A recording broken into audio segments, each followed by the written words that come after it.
Hey, it's Liz D'Alto, and this is the Untame the Wild Soul Woman podcast. From body image, sex, spirituality, money and relationships, to motherhood, creativity, business, communication, and desire, Untame the Wild Soul Woman is the place to come for real stories and powerful advice to help you reclaim and redefine womanhood in the 21st century. Hello, sweet treats, wild friends, and lovers of all things untamed. Real quick before we dive into today's show, I just wanted to make sure you know where to go for all of the other extra resources that I create, not just here related to the podcast, but in general. So everything related to the Untame Yourself world exists over at untameyourself.com. You can head over there and enter your name and email anywhere on that homepage, and you will get email notifications every week when we write blog posts, which often are just deeper dives into the topics that we talk about here on the podcast. We do free video training series, online workshops. Sometimes we're collaborating on a deeper level with some of the women that we have here on the show. So if you don't want to miss out on any of those resources or any of the things coming up in the next few months that I have in the pipeline for you, one of which is going to be a free training on transparent communication, how to have a courageous conversation, and how to apply that to any kind of relationship in your life, which will be coming up in March or April. Haven't decided yet. Definitely enter your name and email at untameyourself.com so you don't miss out on any of those things.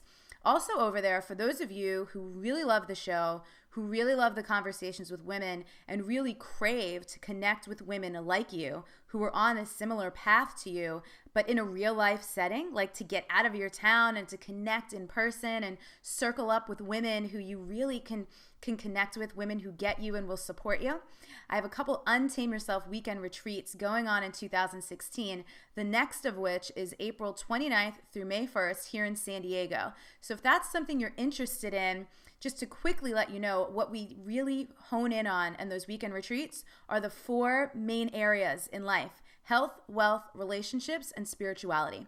So if you have anything that you'd like to work on, expand into, become more available and receptive for in any of those categories, check out a retreat. You can apply at untameyourself.com/weekend-retreat. And when you apply, I see all the applications. They come straight to me. If it's a good fit, I'll be in touch to schedule an interview and we'll go from there. So that was it. Just what I wanted to share with you before we get rolling today. Now for today's show. Elizabeth D'Alto here, your host for the Untame the Wild Soul podcast, and I'm here today with Makenna Johnston. This is a wild soul story episode, and I love these so much because if there's something that I get so excited and electrified by, it's people's results. And obviously, of course, if I could have any hand in those results, it feels even better. But this is just an opportunity for you to get a peek into, what is possible for you, to follow someone along on their journey, see how it went. So fun. So McKenna came to my Untame Yourself weekend back in August of 2015. And a couple months later, I got this amazing message from her that's like, oh my God, thank you so much for this. As the work keeps integrating, I can't believe all the amazing things that are happening. So we're going to talk about that with her today. McKenna is a coach for visionary leaders. She runs retreats. She has had, I think I do a lot. She has had so much going on since the last time I saw her in August. And she has a book. Actually, when this goes live, her book will be out and available on Amazon. It's called The Intention Generation. And she'll tell us a little bit more about that too. So how are you? I am so good. Fighting a little bit of a cold, but part and parcel. Great. So first question, what do you love about being a woman? Oh man, that's a doozy right away. That's something I was struggling with for a very long time actually. And that was something that I was really struggling with when I came to see you actually. And it remains something I struggle with. But what I do love is I love the softness that's possible when you let it in, and the innateness of how it happens when you let it happen instead of fighting it. And I love the power that comes with it. And I love the chameleonness that comes with it, for me at least. And I love the lack of expectations within that I've created for myself, which hasn't been easy. It's been a long process. Um, and I really love going braless now, thanks to you. You're welcome. Not wearing a bra is like my favorite thing in the world. It's the best thing in the world. It's great. I can't, I But love it. that's an enormous exaggeration. It's not my favorite thing in the world, but it's up there. It's up there, yeah, It's for up there. sure. So I would love, in that message that you sent me that sparked me to be like, oh my God, we have to get you in a Wild Soul story. You mentioned two major relationships in your life that really transformed. Well, three. Let's count you, your wife, and your mom. Can you tell us how specifically? Yeah. So my relationship with my wife was in a really interesting place when I came to you because she had just lost her job about 6 months before. It was her lifelong job. She was in the military. Um, so I was really learning on how to stop trying to understand her and stop trying to understand her process and just let her have her process. And it was kind of one of those things. It's like I could leave or I could stick around and let her have her process. Because I had to stop trying to fix it. I had to stop trying to understand it, and I had to encourage other people to stop understanding it, um, or trying to stop understanding it. Because the thing that was really interesting was how many people were like, well, I've been there. I've lost jobs. I'm like, yeah, no, you can't really. The comparison's different. It's like when you lose a marketing job, there's another marketing job. When you lose your full-time military job, it's gone. You don't get to go back unless really weird stars align. And so it was something that literally no one, except for someone like her, and even someone who'd been through similar things, is not going to understand it. So that was a huge release that I had to go through. That was one of the first things you said to me. And I was like, I'm just trying to understand where she's coming from. And your words to me were, what if you can't? And I went, I never thought about that. Scratch the record. um, so that was a big shift. And it was really interesting because it allowed a lot of things to open. And what happened after, and the things that kind of came forward after our work together, it was really clear that I had to stop trying to understand or to control her process.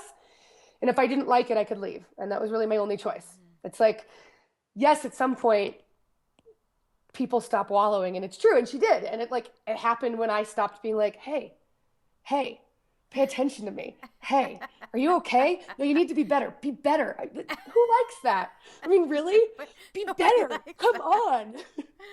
So that was a big shift. And then my relationship with my mother, um, a lot of it was creating boundaries of what I can't change what she decides to say, but how I decide to respond to it.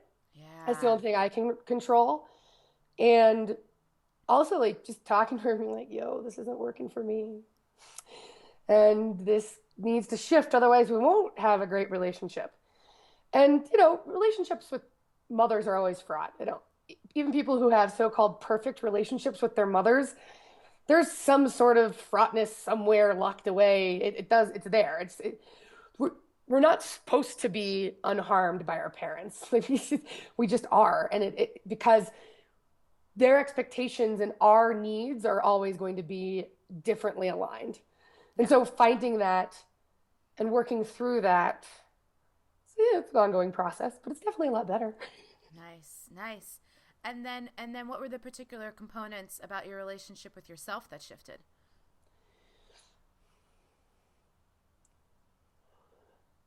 Decreasing how I respond to outside expectations.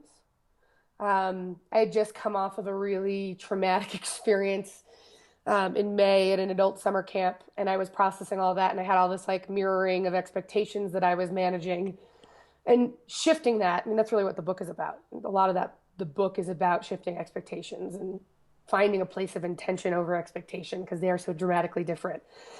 And allowing myself to kind of be who I was in all of my messiness instead of trying to like, no, keep it all, it's all here. I'm fine. It's in this nice little ball box, whatever you want to call it, and keep it really neat and organized when the reality is that life is never neat and organized. Life is definitely not neat and organized when you're a digital nomad for a year and your wife just lost her job and your grandmother dies, like all that happened that year before we worked together. And me trying to control the situations and everybody else around me kept me kind of stuck. Yeah. And once I allowed things to be what they were, rather than trying to control them into what I want them to be, it just got a lot easier. Oh, fancy that. Funny. Funny how that works. So, what are you doing with all your energy now that you're not trying to control everything around you? I bought Julia Child's house in France. I mean, that's the big bought one. Julia Child's house in France. Yeah.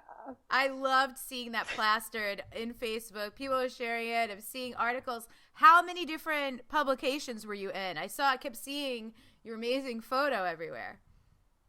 Upwards of 100. Cool. Yeah, upwards of 100 in about 4 weeks.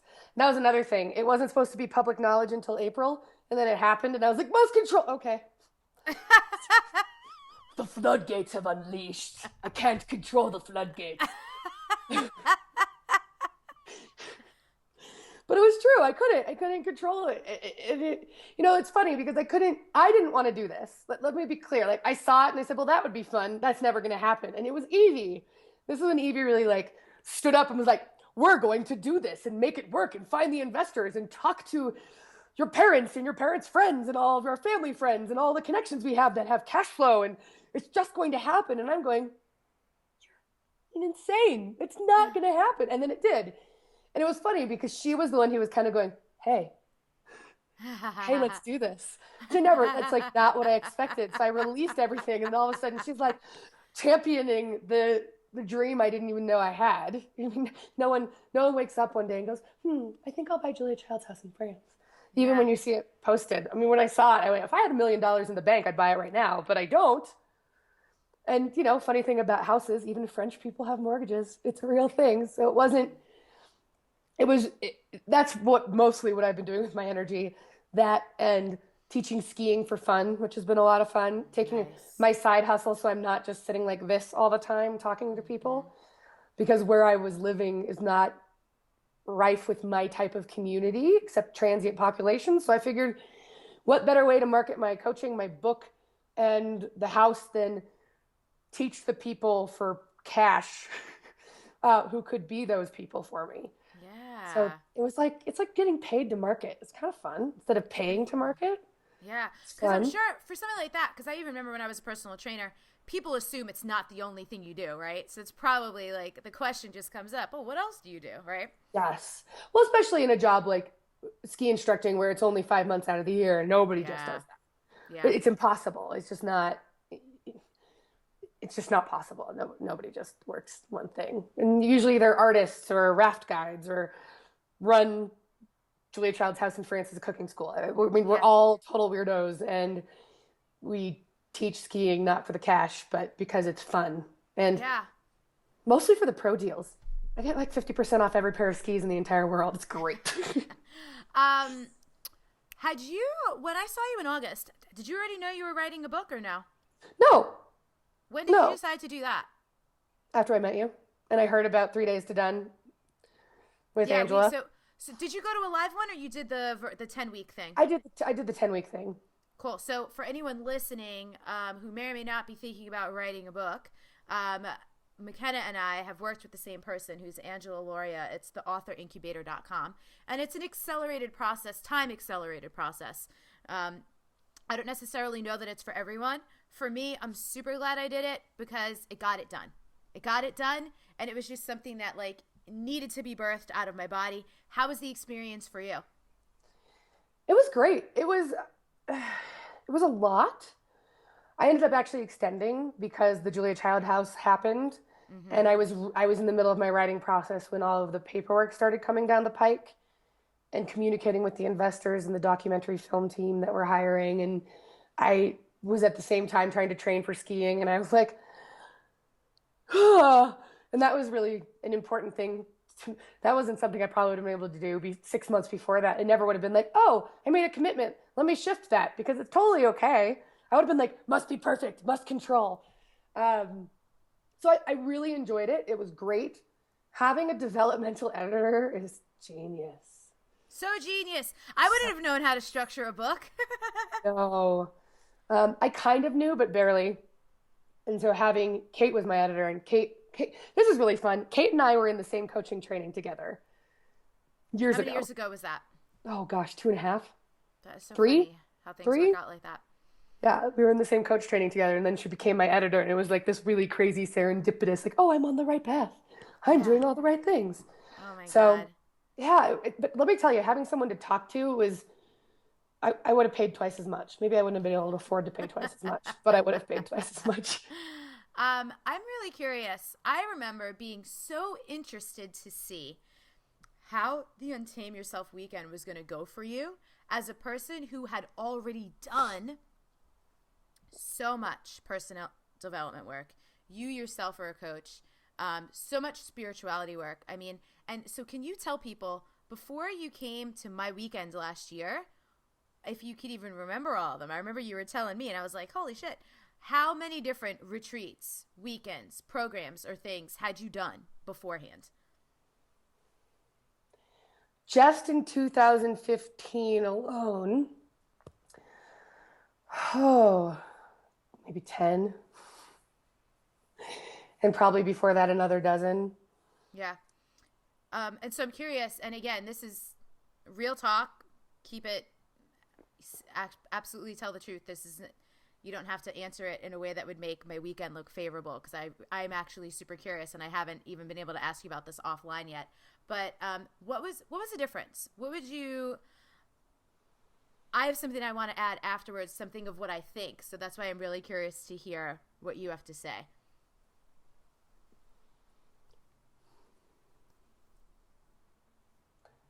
I liked that it was fast and actionable. It was in person, which is great. And it was in person in a way that was fast. I mean, I don't know how else to explain it. It felt like such a blur. It felt like the longest and shortest 2 days of my life, 2.5, 3, whatever it was, days of my life. Um, so that was part of it. I think the other thing too is that it was less that I was seeking more and more that I got confirmation that, hey, if you just let go, you're going to be fine. So there was a lot of you're fine, you're fine, you're fine. And I think there's a lot of reasons why it's different. I'm trying to be brief. I I mean, love you don't have to. If you just riff, you're fine. yeah, and Haha, funny, you're fine. yeah, see, totally. And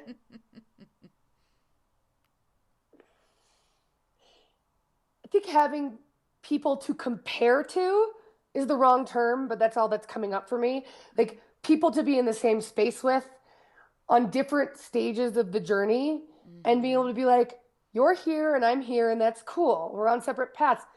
But hearing other people talk about the same type of stuff in very different capacities was really powerful in a really surprising way, to be honest. I was surprised by how helpful. And again, it wasn't like, oh, I'm comparing, like, oh, I'm better or they're better or we're in.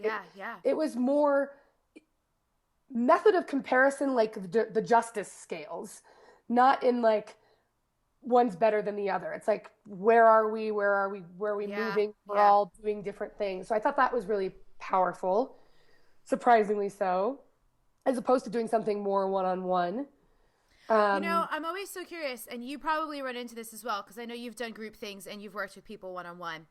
I know sometimes people do come and they're like, I want one-on-one. I don't care about what other people are going through, but I'm always so even as many years as I've been doing things with groups of people, always so blown away at how much value people do get out of each other. Because I think often, and I'd love your opinion on this, when we do so much personal development, when we do so much spiritual work, the kind of shadow side of it is we get very self-absorbed. We're all up in our own experience and our own context. So getting to see how other people deal with similar issues in different contexts and what's up, I don't know if for you, it's comforting that like, oh wow, kind of reminds people I'm not alone. I'm not a freak, like this stuff is real for most people, a lot of stuff in common. Totally. And I think that that's really interesting because I think that when we get into the self centered, I don't mean that self dash centered, I mean self space centered Yeah. development, it's Plato's allegory of the cave. You're like staring at the wall, you see your own shadows, and then frequently forget about the fact that there are millions of other people above you. And there is a time and place for both. Yeah. But I think there's nothing like hearing someone else go through almost an identical feeling through a different experience to knock you out of self-stuck, self-loathing, self stuff. And when you go, oh yeah, I'm not the only sad sack who deals with this. It's like, I'm here too. And people have been here. And there is something powerful about that. And it kind of snaps you out of that. I'm here. This is all there is. And I think it's a really powerful thing. And it's a powerful space to be in at all sorts of levels of personal development. Yeah, I agree with you.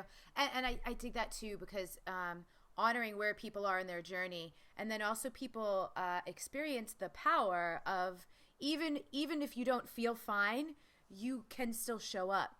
And sometimes to show up for a group of strangers versus people you care about is easier, but it still reminds you of your own capability and strength and capacity and all that stuff. So one of the things in that message that you had sent me, you said integrated, and I loved that you used that word, and I was so curious. How did you integrate the process? I mean, I know personally, I work really hard to make sure that it's a kind of experience that come Monday, things couldn't be the same even if you wanted them to be. Because I've been to way too many things where you take all the notes and you're like, oh, I'm so excited. And then Monday comes and you put the notebook down and you forget everything. So I know we give you daily, weekly, monthly practices, but how did you really implement and integrate and use it to shift the things that you described in your life?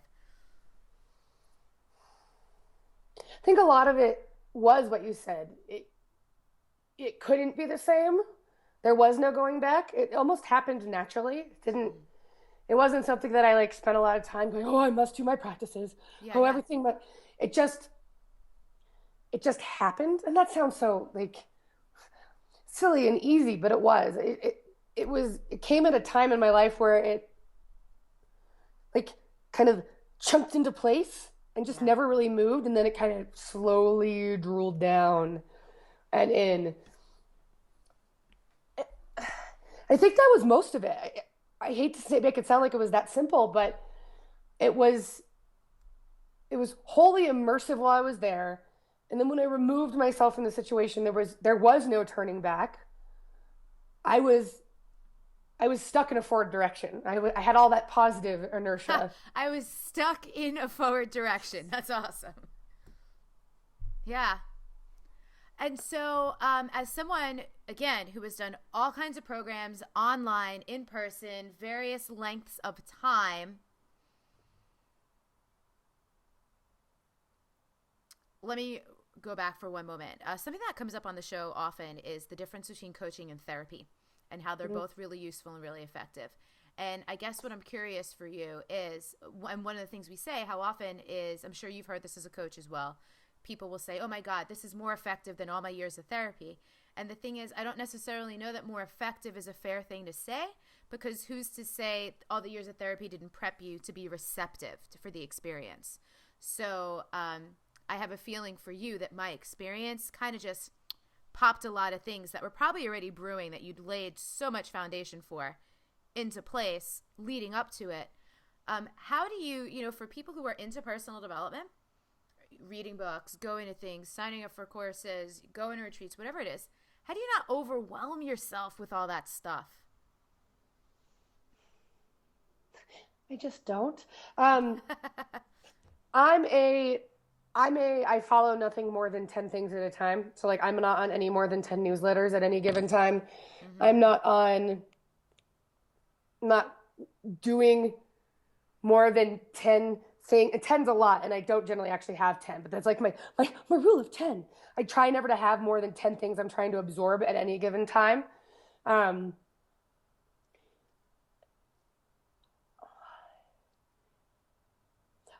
I definitely have had clients myself who are like, they have their health coach, they have their mind body coach, they have their business coach, they have their life coach. I'm like, whoa, one container at a time in this case.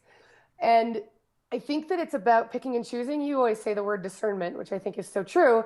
It's figuring out what works right now and strangely enough going in rather than out, which ironic because I just said, hey, it's really great to have those mirrors. And it is until it's not. And knowing when that it's no longer good to have all of that kind of outside stuff being jammed in your brain requires discernment. It requires you to go, enough is enough. I need to integrate. I need to spend some time. I need to not absorb anything new. I don't need to sign up for any more free gifts I'm never going to read. I don't need to be on anybody else's 5 ways to build your first $100,000 in your business, and really say like what feels good. And this frequently happens with my clients. It happens in my Facebook group. It happens in the mastermind I'm in where women will be like, should I do this or should I do this? It's like, yeah, answer the question yourself. If it doesn't feel good, make a different choice. And that's how I avoid overwhelm is if it doesn't feel good, I make a different choice. And I keep doing that until I hit a place where I am overwhelmed in a different way. It's like I'm overwhelmed and I know I need, I feel it like in my gut that I need support because I've hit maximum capacity and I'm constantly overwhelmed and constantly like, I know I'm not busy, but I'm feeling really emotional. Well, maybe I could use some support. But it's navigating those waters with discernment, a paddle of discernment. A paddle of discernment. That sounds so lovely. A discernment or. Tell us about your book. Yeah, so the book is The Intention Generation. It is basically launched, which is crazy. By the time you guys hear me, it will be launched. It'll be a couple days in. Yeah, wild. And it's all about how our generation, your and my age generation, has been trained to expect. And it's nothing new. Like we've been trained to expect things for a very long time. It happened the generation before us. It happened to the generation before that, but it's gotten worse and worse and worse. And it's focused on how you can shift from that place of expectation to a place of intention. Expectation comes from the word expectare, which literally means to sit around and wait and chill. No and way. Like, yeah, totally. And intention means to do things, to push forward. It comes from another word that's very similar to intentare. I can't remember it off the top of my head right now. But the like expect actually means to sit around like this. La, la, la, la, la, la. Where is it? Where is it? Like it's just Wow. it's a really powerful word. It literally means to sit around. And intention, the best way to explain it, it's been lost. It's been commodified. It's been wooified. It's been self-helpified. But the best way to explain it is to go back to the most common use of the word, which is my intention is to marry your daughter. That old school usage, that like way antiquated usage, but it's so smart because no man went to a father and said that and expected him to say yes. Oh, he hoped, he prayed, he asked, and then he went, here's why. Like, I'm really good. Can't you see I'm good? And kind of had to prove himself. And that's a very antiquated use of the word in this day and age, but it's the most accurate and it's the most commonly used use of it way back when. And what's so powerful about it is you never went in expecting that it was going to happen. You kind of had to prove it by showing that you were worthy. And if you want to wooify that, you have to ask for it, do the work to get it, and prove that you deserve it. Things don't just fall out of the sky. Manifesting isn't just going, I want $100,000 to end up in my bank account. Like that doesn't work. So it's about going, I want it. Here's why I want it. Here's what I'm going to do to get it. And then when it doesn't work, to shift course and keep going. And if you don't actually want it, you don't have a why per se, it's really hard. And that falls back into expectation. It's like, I just want this. Well, why? And your why doesn't have to be huge. but it has to be grounded in some sort of reality for the so to speak universe to have your back. You need to have a rationale, and it doesn't have to be a rational rationale, but you have to understand why you want it so you can draw it in. So that's what it's about. That's a long way of putting it. So I have one more question for you. Speaking of why, I was curious why. I see myself, I imagine it's a scheduled tweet because I get tagged by you probably on like a weekly or bi-weekly basis. And it says something like, if movement is something you want more of in your life, Liz D'Alto is your person. What about the actual movement practice? So we talked about some of the realizations, we did forgiveness work. We moved some of the energy around, wanting to control things, noticing what was going around, the benefits of being with other people in the group. What about the movement practice resonated for you? Why am I getting tagged in a tweet every other week of my life? I didn't realize it was that frequently.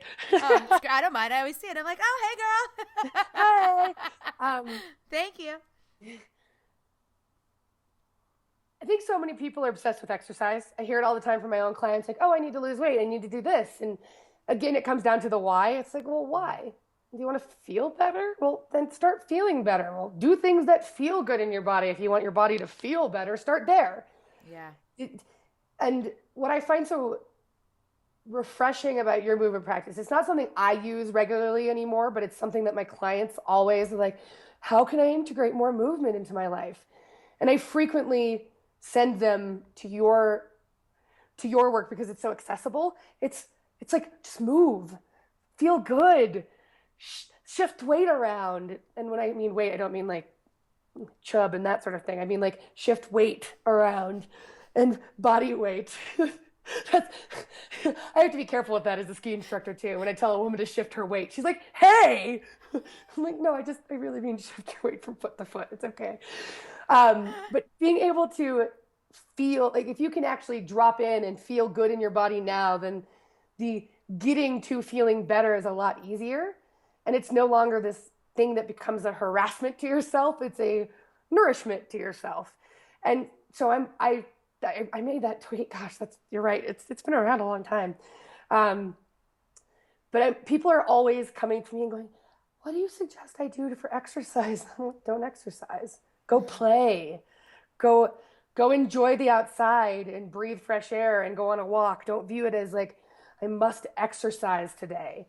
And so I find the Wild Soul movement practice to be so great for those people who want movement but don't know how to do it themselves, and to be guided in a way by someone who's an expert in the feeling good in your body. It's just magic for people who are feeling stuck. Yeah, cool. I appreciate that. Yeah, motion creates emotion. That's exactly right. Real quick, taking a pause from the episode to bring you a note from one of our sponsors. If you love listening to the podcast, you might also love listening to audiobooks. Audiobooks is something I just got into 3 or 4 years ago. They're perfect for the car, road trips, long commutes, walking the dog. Sometimes we just don't have time to sit down and read a book, or sometimes we want to digest a book that we've already read in a different way. Some of my favorite books, I have both the print copies and the audio copies, so I can listen and I can reflect, and every time I go back and I listen, I always catch something different, or something always lands with me differently. And I'm super excited to have the audio version of my book, Untame Yourself, in the works. And it'll be coming out later this spring, 2016, depending on when you're listening to this. It might already be up, but check out audibletrial.com/Elizabeth. And when you go there using that special link, you can actually get a free trial. So you can download an audiobook for free to see if you like listening to audiobooks, or maybe you already have listened to audiobooks before, and why not just check it out to get one for free that you've been really thinking about getting. So it's audibletrial.com/Elizabeth to get yourself a free audiobook. And that's it. Back to the show. So I said that was the last question, and I lied because I do like to sum up. So under the theme of untaming your wild soul, obviously everyone's wild soul is different and unique. It really just means your true nature. Is there anything I didn't ask you that you wish I would have, or anything that you just like really, really want to share about that? for me, untaming my self-expectations was the biggest thing. And it's okay to be surprised by yourself still. I think that we grow up, we become adults, we get into our patterns, we're in our ruts, and the more that we stay in that rut, the deeper they become. And sometimes if you just go, wait a second, it's that cave thing again, the cave allegory. If I just look up here, I might be surprised by what I see, and I might be surprised by how I react to that. And, that was the same thing. I never would have bought Julia Child's house in my previous incarnations of myself and in my shedding of layers. That was a huge one for me. I would not have done that. I don't think I would have written the book. I don't think I would have been able to process some of the experiences that made the book possible. And I am almost daily surprised by myself right now because I'm going through this massive shift as I finish the book, as I move into this, running this retreat center, as I shift away from one-on-one clients. I never thought I'd do that. That was my bread and butter. All I did was one-on-one work. I hated groups. I hated all of these things. And I'm like, oh, retreats sound fun. And I think that ability to be surprised by yourself and not shocked by yourself, just be like, well, that's different. I'm going to go with it because it feels good. Rather than be like, what is that? No, I don't want that. No, you're not allowed to be here. I think that was really the key that unlocked my process, was allowing myself to be surprised and not shocked by decisions I make, how I function in the world, how comfortable and uncomfortable certain situations make me. Instead of analyzing it, just letting it be and being surprised when it's different. Yeah, great. I love that. Thank you so much. So if people want to check out your book, where do they get it? They can get it on Amazon. It is The Intention Generation, or they can get it at MakennaJohnston.com/intention generation. Cool. There's links there. And yeah. Great. Well, congratulations on your life. Thank you Thanks. so much for your time. And for those of you who are listening or watching, this is Crunch Week. Like literally we're recording this interview. McKenna's book comes out in 2 days. I know how stressful this week is. I really, really appreciate you squeezing this in with everything you've got going on. So super excited for you, and we'll talk to you later. Good to see you. Thanks. Bye. Ever ask a question where the option of the answer is no. So if you want to get into a room, you don't say, hey, can I have that room? Or how much would that room cost? Or I want to do this thing here tomorrow night. Is it available? You just say, I want to do something in that room. What should we do to make this wonderful? Oh, what a great question. I'm sure you've done something before here. How can we top what you've done before, even if they've never done it before? Just ask something that gets them thinking of a